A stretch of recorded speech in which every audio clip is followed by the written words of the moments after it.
All right, let's just dive right in. Think about this for a second. At the start of the 20th century, a woman's place in Europe was, pretty much without question, in the home. 100 years later, women were running entire countries. This is the story of that incredible, revolutionary journey. So that's the big question, right? How on earth did that massive of a shift happen so fast? I mean, in the grand scheme of history, a century is nothing. It's the blink of an eye. And, well, it wasn't just one thing, but a whole series of battles, fought everywhere, on the streets, in the workplace, and yeah, even inside the home. So here's how we're going to break it all down. We'll kick things off with the fight for the vote, then we'll look at the two very different paths to equality in Europe, we'll cover the explosion of women in the workforce, dig into the battle for personal freedom, and finally, see how women smash through those highest glass ceilings. So, where does the story even begin? Well, it starts with the biggest roadblock of all, having absolutely no political voice. If you can't vote, you're basically invisible to the government. Simple as that. You know, the early feminists were just laser-focused. They understood that nothing else, not better jobs, not education, none of it was really going to change in a meaningful way until they got their hands on the most basic tool of democracy, the vote. That became their one, all-consuming goal. Now this is where things get really interesting, because World War I turned out to be this unexpected game changer.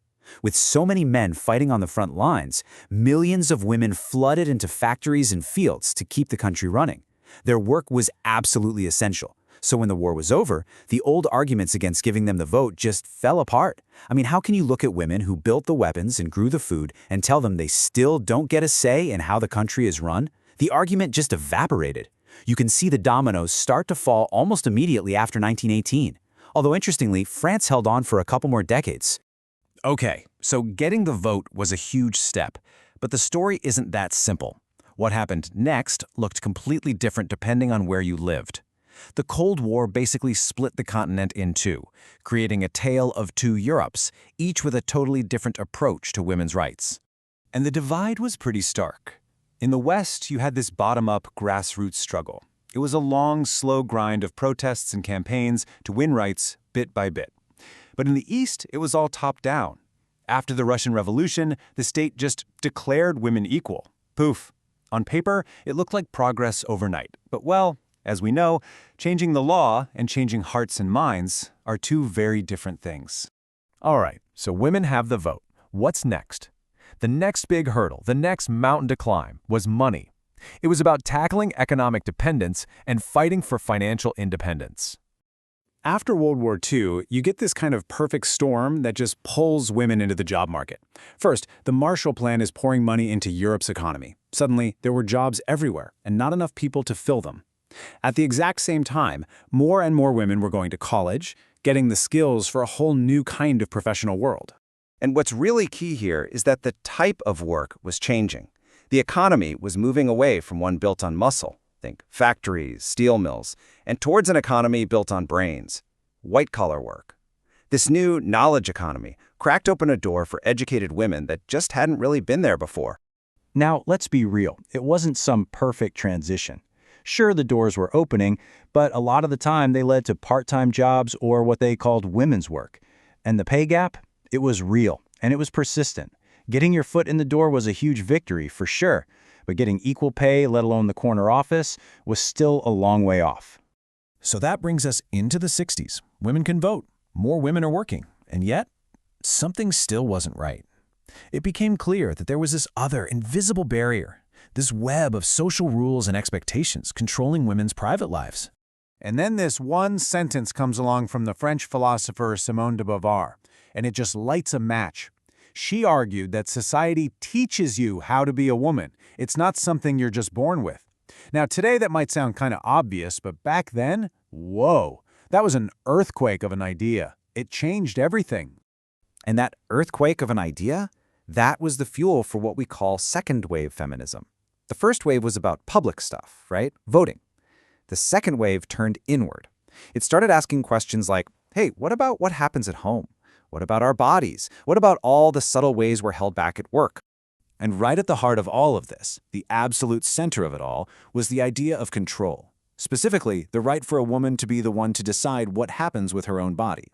To decide if and when she has children. to basically be the architect of her own life. You cannot talk about this period without talking about the birth control pill. It was a complete and utter game changer. For literally the first time in human history, women had reliable control over their own fertility. Think about the dominoes that fall from that one invention. You can plan your family, which means you can plan your education, which means you can plan a real long-term career. It totally rewired the map of a woman's life. Okay, so this is it. The culmination of everything we've been talking about. After all those fights, for the vote, for a paycheck, for personal freedom, women finally started to break through that final barrier, the one at the very, very top. And it really kicks off in 1979 with Margaret Thatcher in the UK.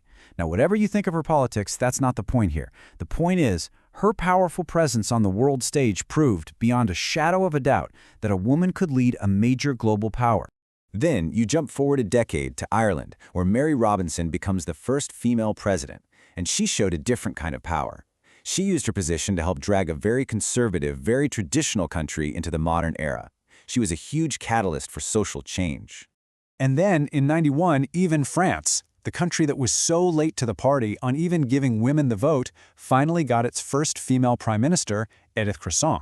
Now, her time in office was pretty short, but just her being there, it was a huge symbolic victory.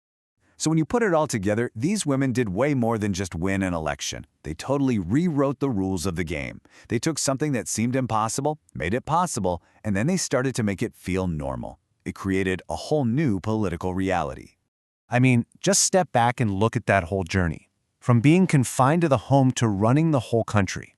From having zero say in anything to making the biggest decisions.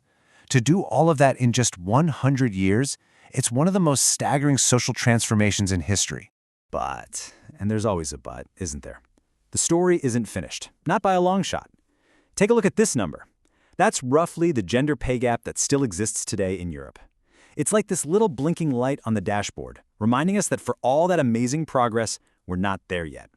And so that's the final question I want to leave you with. The big, obvious walls of the 20th century, the ballot box, the boss's office, they've been breached. So what comes next?